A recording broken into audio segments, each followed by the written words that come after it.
Hello, Keith Walker speaking.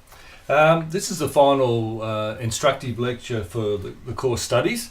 Any other little video clips that Willie or myself put up will be to help you finish off the final assignments of the course and that sort of thing.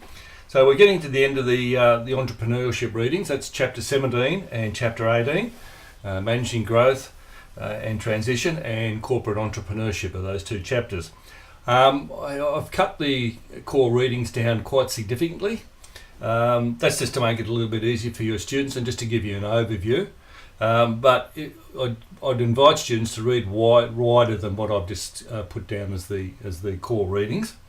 Now the first ones I'd just like to sort of bring to your attention is the page 440 from entrepreneur to manager. Again, this will be part of your professional development as a manager of a company.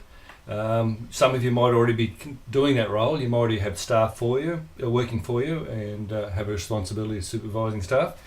I just want you to read the theory of it. I haven't specifically been able to ask any questions on that one inside the last essay that you have to complete about entrepreneurship, but this will flesh out your knowledge and give you a wider appreciation of what it takes to do that sort of activity and how to sort of carry yourself. So again, I invite you to read wider than the core readings, but if you just read the core readings, you'll get the flavour, you'll get the gist of what we're trying to say, and it'll round out all your readings so far to date. The next one is probably it's a bit corporate entrepreneurship. That's more important, because it's one thing to say, oh, we should be this and we should be that, i.e. entrepreneurial, innovative, and but it's another to actually introduce the culture that allows that to sort of take place, the structure that allows that to take place. Now, as future senior managers, and that's what I'm expecting students of this class to eventually become senior managers in the future, it'll be your job to encourage this sort of thing. You might be up to your chin in the problems of the company, continually fighting the staffing issues, the budget issues, the not on time with the project issues, the cost blowouts, etc., etc., etc. But somewhere inside that, if you're senior management, you've also got to create an environment where new ideas can flourish, because you don't know what the next big idea is going to be, particularly in construction. But you might need to avail of it.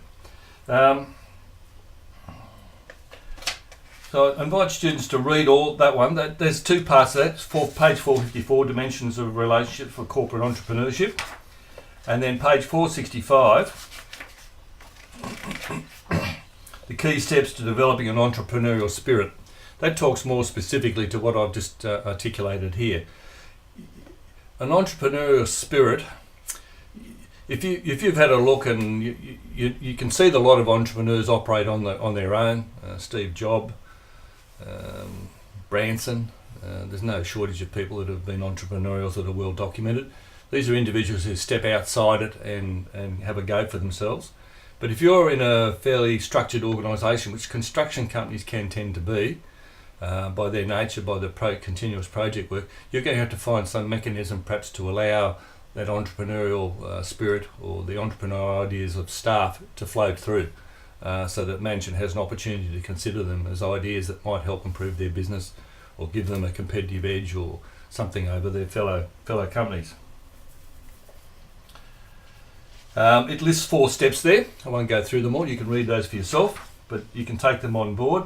It talks about the culture. If you create a culture that allows an entrepreneurial idea to float to the top and be seriously reviewed, that'll encourage other people to put forward their ideas. If all you do is tell staff to sit there, keep quiet and do their job, then you probably won't be hearing a lot of ideas from those staff. And if they leave your company and go and work for another company and they introduce a brilliant idea, you'll know why, because you didn't allow them to prosper inside your company. So that can happen. So read all those sections. It'll give you an overview for the emphasis on that sort of thing. Again, this is just rounding out your course. You're running your construction company now, Arousal. You're in the middle of that, or perhaps even completed your final processes for your final 2-year running of the company. So I invite students to read these, take the ideas on board. How they all pan out in the future, exactly, nobody knows. The only thing I can guarantee you is that there will be change. And that's the only thing I can actually guarantee, change. There's nothing else I can guarantee. You do have now a kit of tools to help you manage your company. I'm not saying this is the complete list. I'm not saying that you've covered everything in absolute depth. The nature of the course doesn't allow us to do a lot of things, but we've given you at least a feel for it, and you now have an understanding of it. I know that the older students in the class would have enjoyed this, and the older ones, I mean the plus 30 students, plus 35 age students, because you're actually in the workforce, so some of this would gain traction for you. For the younger students, and they're the sub-20s, the 20s and down, you'll find this when you go out and join the workforce. You'll find some of this will come into play. So what we hope is we've given you tools here to work with. We hope we've given you the confidence to work with these tools. And the most important thing is we hope we've given you the capacity to think for yourself. Because at the end of the day, the only person who can take responsibility for managing something is you, the manager. If that's what you are, you're the manager, you have to manage. And hopefully this has given you the confidence and the tools to go ahead and do it all. So I'll sign off now on the final list of readings for the course for this year. I wish students all the best for their final assignments. We'll put up a few other clips from here and there about their final assignments so you can get details out of those. And I thank you for listening to me through the semester. Thank you very much. Bye.